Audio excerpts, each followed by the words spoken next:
শুভেচ্ছা। আবারও আমরা পাঠ করছিলাম প্রখ্যাত প্রাবন্ধিক এবনে গোলাম সামাদের লেখা আত্মপরিচয়ের সন্ধানে বই থেকে আজকের প্রবন্ধ মার্ক্সবাদ লেনিনবাদ। আমরা জাসদের কথা নিয়ে আলোচনা করলাম, কিন্তু মার্ক্সবাদ লেনিনবাদের ধারণা যে জাসদই এদেশে প্রথম আমদানি করেছিল তা মোটেও নয়। তবে এদের উত্থানের ধারাটা ছিল খুবই উগ্র ও তরুণ মনে সাড়া জাগানো। মার্ক্সবাদ লেনিনবাদ এসেছিল অনেক আগে, সে ইতিহাসও আমাদের জানা থাকা দরকার। ব্রিটিশ শাসনামলে এই উপমহাদেশে 1924 সালে গঠিত হয়েছিল ভারতের কমিউনিস্ট পার্টি। তারাই প্রথম এদেশে প্রচার করেন মার্ক্সবাদ লেনিনবাদের কথা। তবে সে সময়ের ভারতের কমিউনিস্ট পার্টি পরিচালিত হতো গ্রেট ব্রিটেনের কমিউনিস্ট পার্টির দ্বারা, সরাসরি রাশিয়ার কমিউনিস্ট পার্টির দ্বারা নয়। ব্রিটিশ কমিউনিস্ট পার্টি খুব উগ্র মার্ক্সবাদী ছিল না, সরাসরি বলতো না বিপ্লব করবার কথা। ব্রিটিশ কমিউনিস্টরা অনেক পরিমাণে চাইতো নিয়মতান্ত্রিক উপায়ে রাজনীতি করতে। ভারতের কমিউনিস্ট পার্টিতে পড়েছিল এই মনোভাবের প্রভাব। ভারতের কমিউনিস্ট পার্টির অনেক নেতাই ছিলেন বিলাত ফেরত। এরা কেউই ছিলেন না গরিব ঘরের সন্তান। এরা বিলাতে পড়তে গিয়ে বিলাতের কমিউনিস্ট পার্টির সান্নিধ্যে এসে হন কমিউনিস্ট। ভারতের কমিউনিস্ট পার্টির মূল পত্রপত্রিকা ও বইপত্র প্রকাশিত হতো ইংরেজি ভাষায়। ভারতের শ্রমিক মজুরদের পক্ষে যা পড়ে বোঝা সম্ভব ছিল না। কমিউনিস্ট পার্টির কার্যত হয়ে উঠেছিল একদল পাশ্চাত্য শিক্ষায় শিক্ষিত ব্যক্তিদের দলে। 4 জন ব্রিটিশ কমিউনিস্ট পার্টির সদস্য George Allison, Ben Bradley, Philip Spratt এবং হিউলেটার হ্যাচিংসন একসময় বিলাত থেকে এসেছিলেন এই উপমহাদেশে কমিউনিস্ট পার্টিকে গুছিয়ে তুলবার জন্যে। এদের মধ্যে ফিলিপ স্পার্টের অবদান হলো সবচেয়ে বেশি। ফিলিপ স্পার্টের জীবন কাহিনী বড় বিচিত্র। তিনি ভারতে আসেন 1927 সালে। তিনি কলকাতায় ছিলেন অনেক দিন, হয়ে ওঠেন মাছ ভাত খাওয়ায় অভ্যস্ত।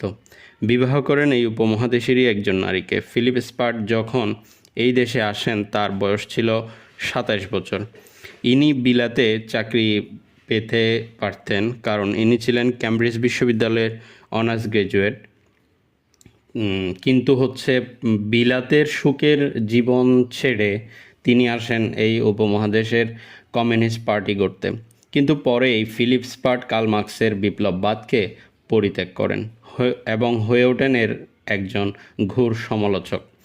ভারতের কমিউনিস্ট পার্টিও ইতিহাস যথেষ্ট বিচিত্র। ভারতের কমিউনিস্ট পার্টি 1940 সালে মুসলিম লীগের পাকিস্তান প্রস্তাবকে সমর্থন করে, কিন্তু পরে পাকিস্তান হয়ে ওঠে বিশেষভাবে পাকিস্তান বিরোধী।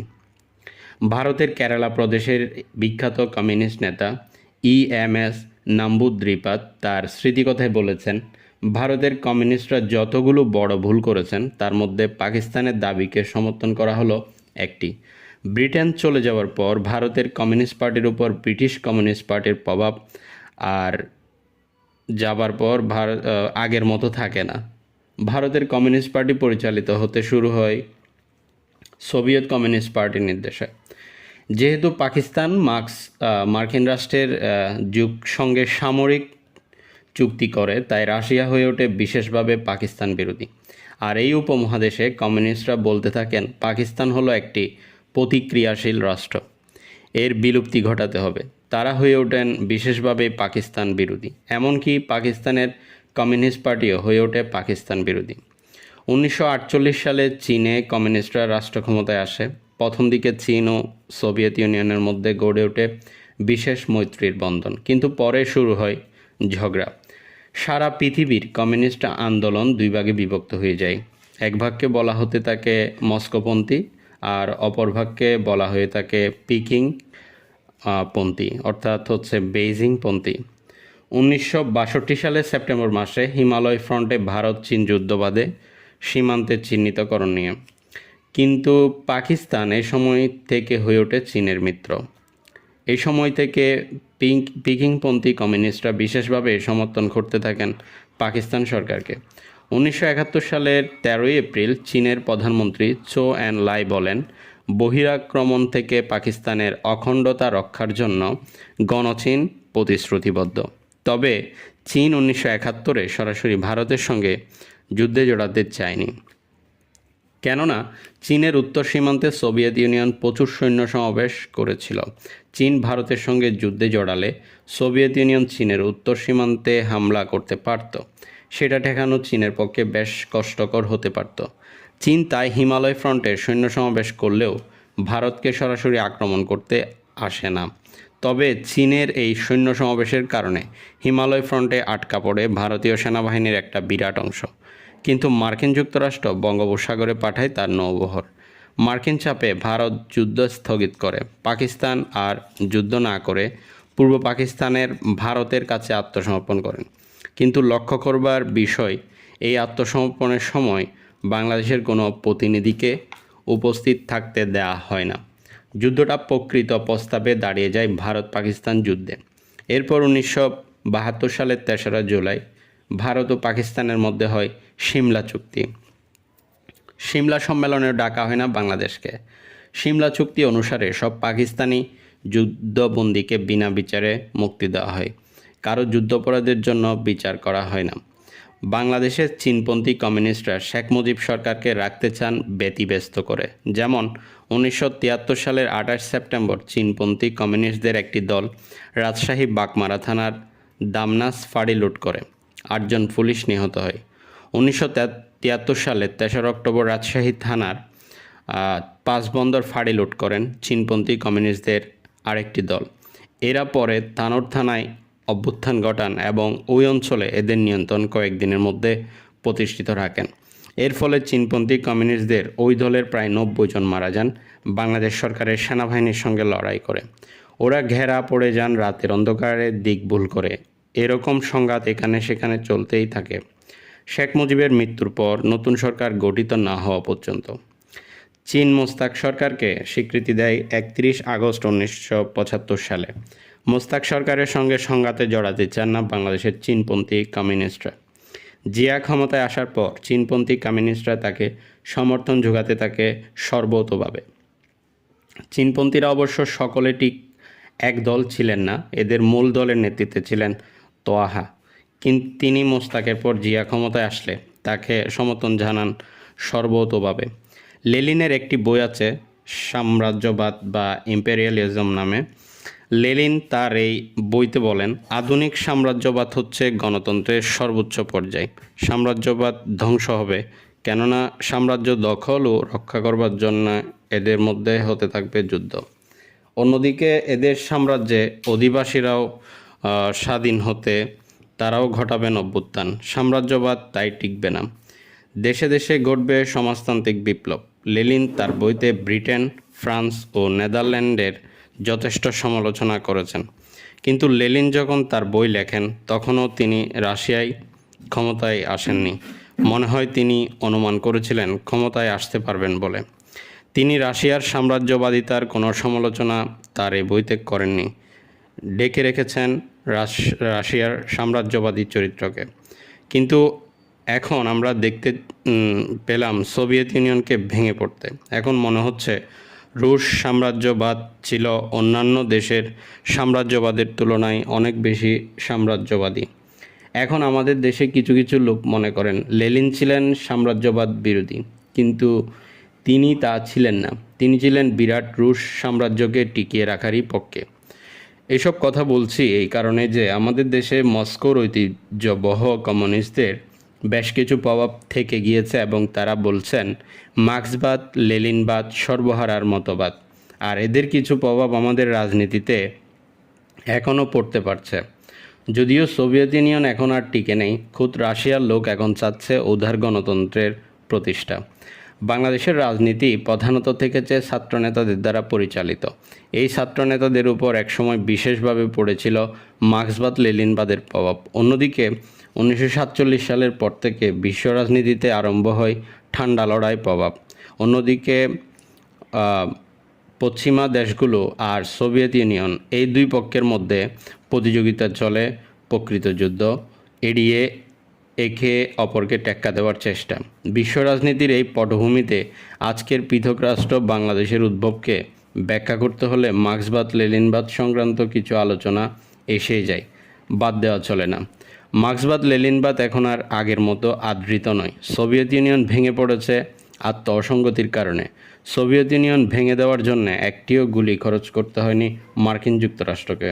কিন্তু বাংলাদেশে কিছু কথিত বুদ্ধিজীবী বলেছেন আগে উন্নয়ন ও পরে গণতন্ত্রের কথা, যেমন বলতেন এককালের সোভিয়েত ইউনিয়ন ঘেঁষা কমিউনিস্টরা। তাই বাংলাদেশের রাজনীতি নিয়ে আলোচনা করতে হলে এখনও কিছু কথা বলতে হয় মার্ক্সবাদ লেনিনবাদ নিয়ে। ব্রিটিশ ভারত বিভক্তির পর সাবেক ভারতের কমিউনিস্ট পার্টিও বিভক্ত হয় এবং গঠিত হয় পাকিস্তানের কমিউনিস্ট পার্টি 1948 সালের 6 মার্চ। এর সেক্রেটারি হন সৈয়দ সাজ্জাদ জহির। ইনি ছিলেন ভারতের কমিউনিস্ট পার্টির একজন প্রথম শ্রেণীর নেতা। পাকিস্তান হবার পর চলে আসেন করাচিতে। ইনি ছিলেন ভারতের উত্তর প্রদেশের লোক। ইনার মাতৃভাষা ছিল খাঁটি উর্দু। ইনি পূর্ব বাংলা সম্পর্কে বিশেষ কোনো জ্ঞান রাখতেন না। পূর্ব বাংলার কমিউনিস্ট পার্টি যদিও ছিল পাকিস্তানে কমিউনিস্ট পার্টির একটি শাখা, কিন্তু তা চলতো প্রায় স্বাধীনভাবে। 1948 সালে প্রথম ভাষা আন্দোলনের সময় সৈয়দ সাজ্জাদ জহির বলেছিলেন একমাত্র উর্দুই হওয়া উচিত পাকিস্তানের রাষ্ট্রভাষা। কিন্তু পূর্ব বাংলার কমিউনিস্ট পার্টির বিরাট অংশই তার এই নীতিকে প্রত্যাখ্যান করেন। ভারত স্বাধীন হওয়ার পর ভারতের কমিউনিস্ট পার্টির সাধারণ সম্পাদক হন বিটি রণদীপ। তিনি বলেন সশস্ত্র সংগ্রামের মাধ্যমে রাষ্ট্র ক্ষমতা দখল করে ভারতে গড়তে হবে সমাজতান্ত্রিক অর্থনীতি তথা সমাজতান্ত্রিক সমাজ জীবন। কিন্তু ভারতের কমিউনিস্ট পার্টির এরকম সশস্ত্র সংগ্রামের কোনো প্রস্তুতি অথবা ঐতিহ্য ছিল না সামর্থ্য। তাই ভারত সরকার খুব সহজেই দমন করতে পারেন এই সশস্ত্র কমিউনিস্ট আন্দোলনকে। সারা ভারতে কমিউনিস্ট পার্টি এসে পড়ে এক ভয়াবহ ভাঙনের মুখে। পরে 1951 সালের অক্টোবর মাসে ভারতে কমিউনিস্ট পার্টির সাধারণ সম্পাদক হন অজয় কুমার ঘোষ। তিনি পরিত্যাগ করেন রণদ্বীপের সশস্ত্র সংগ্রামের নীতি। তিনি কমিউনিস্ট পার্টিকে নতুন করে ঢেলে সাজান, গঠন করেন নতুন কেন্দ্রীয় কমিটি ও পলিট ব্যুরো। রণদ্বীপের নীতিকে এই নবগঠিত কেন্দ্রীয় কমিটি ও পলিট ব্যুরো ঘোষণা করেন বাম বিচ্যুতি হিসেবে। রণদ্বীপের নীতি পূর্ব বাংলার কমিউনিস্টদের উপর প্রভাব ফেলেছিল। তারা গ্রহণ করেছিলেন সশস্ত্র সংগ্রামের পথ। রণদ্বীপ ঘোষণা করেন যে পাকিস্তান গঠন করাটা ঠিক হয়নি। যদিও তিনি একসময় পাকিস্তানের দাবিকে ন্যায্য বলে সমর্থন করেছিলেন, অন্য আর সব কমিউনিস্ট নেতার মতো পূর্ব বাংলার কমিউনিস্টদের উপর রণদ্বীপের এই ধারণার প্রভাবও এসে পড়তে পারে বিশেষভাবে। 1950 সালের 5ই জানুয়ারি ইলামিত্র রণদ্বীপের নীতিকে অনুসরণ করে চাঁপাইনবাবগঞ্জের নাচল ঘটান সাঁওতাল ভাগচাষীদের বিদ্রোহ। সাঁওতালরা নাচল থানার দারোগা ও 3 জন কনস্টেবলকে মেরে ফেলে, কিন্তু থানা দখল করে রাখতে পারে না, তীরধনুক দিয়ে যুদ্ধ করে। পরে কমিউনিস্ট পার্টি থেকে স্বীকার করা হয় যে এটা ছিল বাম বিচ্যুতি। কিন্তু স্বাধীন বাংলাদেশের আবির্ভাব হবার ফলে বাংলাদেশের সিনেমা তুলতে দেখা গেল ইলামিত্রকে নিয়ে। ছায়াছবিটির নাম দেওয়া হলো নাচলের রানী, যা ছিল একদিন বাম বিচ্যুতি বলে পরিচিত। তাকে বর্ণনা করবার চেষ্টা করা হলো গৌরবময় বিপ্লবী অভ্যুত্থান হিসেবে। বাংলাদেশ হবার পর বাংলাদেশের কমিউনিস্ট পার্টি তাদের অতীতের সব কার্যকলাপকে গৌরবময় বলে চিহ্নিত করতে যাচ্ছে। যে ইলামিত্রকে নিয়ে ছায়াছবির নির্মাণ করা হয়েছে, সেই ইলামিত্র যুক্তফ্রন্ট সরকারের আমলে চলে গিয়েছিলেন কলকাতায়। বেশ কিছুদিন পশ্চিম বাংলার কমিউনিস্ট পার্টির সঙ্গে যুক্ত থেকে পরে তিনি যোগ দিয়েছিলেন কংগ্রেসে, অর্থাৎ ছিলেন না আর কমিউনিস্ট। কিন্তু বাংলাদেশে কমিউনিস্ট ইলামিত্রকে নিয়ে এখনও গৌরব করতে ব্যস্ত। 1950 সালের 24 এপ্রিল রাজশাহী জেলার খাফড়া ওয়ার্ডে কমিউনিস্ট বন্দীরা বিদ্রোহ করেন। খাফড়া ওয়ার্ড বলতে রাজশাহী জেলে একটি বিশেষ ঘরকে বোঝায়, যার দৈর্ঘ্য 60 ফুট ও প্রস্থে 54 ফুট। এর পশ্চিম পাশে রয়েছে একটি বারান্দা, যার দৈর্ঘ্যে 54 ফুট এবং প্রস্থে 12 ফুট। খাফড়া ওয়ার্ডের মেঝে মাটি থেকে 3 ফুট উপরে, বারান্দাসহ এই ঘরটিকে খাফড়া ওয়ার্ড বলা হয় কারণ এর চাল একসময় ছাওয়া ছিল পোড়ামাটির খাফড়া দিয়ে। খাফড়া ওয়ার্ডে বন্দি কমিউনিস্টরা কিছু সাধারণ কয়েদির সাথে যোগসাজশ করে বিদ্রোহ করেন রণদ্বীপের প্রদত্ত নীতি অনুসরণ করে। এই বিদ্রোহ দমন করবার জন্যে জেল পুলিশ তাদের উপর গুলি চালায়, ফলে 7 জন কমিউনিস্ট নিহত হন এবং 31 জন হন আহত। এই বিদ্রোহ ছিল একটা চরম হঠকারিতা, কেননা এর পশ্চাতে ছিল না কোনো জনসমর্থন। কমিউনিস্টরা জেলের বাইরে এলে খুন হতেন রাজশাহীবাসীর হাতে। কিন্তু বাংলাদেশের কমিউনিস্টরা অনেকে এই বিদ্রোহকে একটা মহান ইতিহাস বলে এখনও বর্ণনা করতে ব্যস্ত। কমিউনিস্টদের পরে অন্য দলের মধ্যে ঢুকে রাজনীতি করতে চান, বিশেষ করে আওয়ামী মুসলিম লীগের মধ্যে ঢুকে। তারা এতে যথেষ্ট সাফল্য লাভে সমর্থ হন। রাজনীতি বিষয়ে গবেষক এবং ঢাকা বিশ্ববিদ্যালয়ের এককালের অধ্যাপক তালুকদার মনিরুজ্জামান তার এক গবেষণামূলক প্রবন্ধে বলেছেন, পূর্ব পাকিস্তান মুসলিম আওয়ামী লীগের কেন্দ্রীয় নির্বাহী কমিটিতে এ সময় ছিল 37 জন সদস্য। এদের মধ্যে 9 জন ছিলেন কমিউনিস্ট। 1955 সাল পর্যন্ত আওয়ামী মুসলিম লীগ মুসলিম শব্দটি যুক্ত থাকার জন্যে এই দলের ছিল না, হিন্দুরা যোগ দিতে পারতেন না। কমিউনিস্টরা 1951 সালে মার্চ মাসে পূর্ব পাকিস্তান যুবলীগ নামে একটি সংগঠন গড়েন। এই দলের সভাপতি হন সিলেটের মাহমুদ আলী, যিনি একসময় ছিলেন আসাম মুসলিম লীগের সেক্রেটারি, তবে মতাদর্শের দিক থেকে ছিলেন একজন কমিউনিস্ট। এই দলের সাধারণ সম্পাদক হন অলি আহাদ, যিনি এ সময় ছিলেন একজন দস্তুর কমিউনিস্ট। 1971 সালে এই দুজনের মধ্যেই ঘটতে দেখা যায় বিশেষ ভাবান্তর। মাহমুদ আলী পাকিস্তান সরকারকে প্রদান করেন পুরোপুরি সমর্থন এবং বাংলাদেশ হওয়ার পর চলে যান বর্তমান পাকিস্তানে।